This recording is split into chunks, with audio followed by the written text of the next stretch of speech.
Bonjour, XVIe siècle, Clément Marot, au roi, du temps de son exil à Ferrare. Le calme revient en France et Marot se décide à plaider sa cause, mai ou juin 1535. S'il s'est exilé, c'est, dit-il, pour échapper à l'iniquité des juges prévenus contre lui depuis la satire de l'enfer. Les ennuis du poète viennent aussi de l'ignorante Sorbonne, ennemie des esprits cultivés. Ainsi, très habilement, Marot associe sa cause à celle du roi, protecteur des beaux-arts. Voici maintenant le point délicat, l'accusation d'hérésie.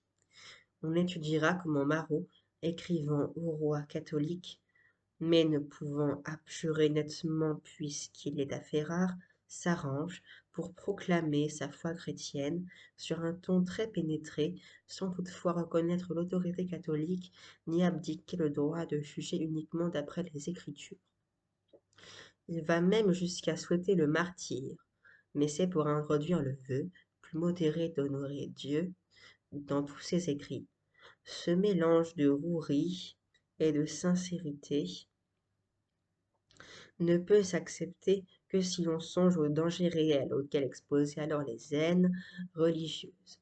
Étienne Dolet sera brûlé par les catholiques en 1546, Michel Servet par les calvinistes en 1553. Eux et leur cour, en l'absence et en face, par plusieurs fois m'ont usé de menaces, dont la plus douce était en criminel, m'exécuter que plus à l'Éternel, pour le grand bien du peuple désolé, que je leur, que leur désir de mon sang fût saoulé.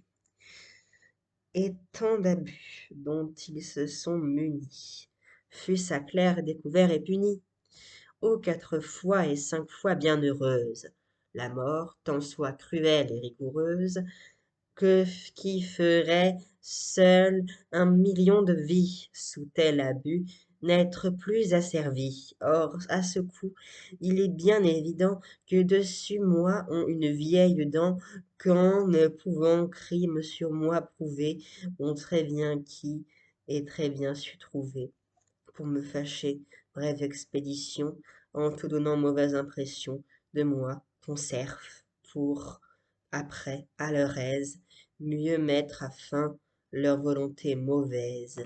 Et pour ce faire, ils n'ont certes eu honte, faire courir de moi vers toi, main compte, avec bruit plein de propos menteurs, desquels ils sont les premiers inventeurs. De l'utériste, ils m'ont donné le nom. Qu'adroit ce soit, je leur réponds que non. Luther, pour moi, des cieux n'est descendu.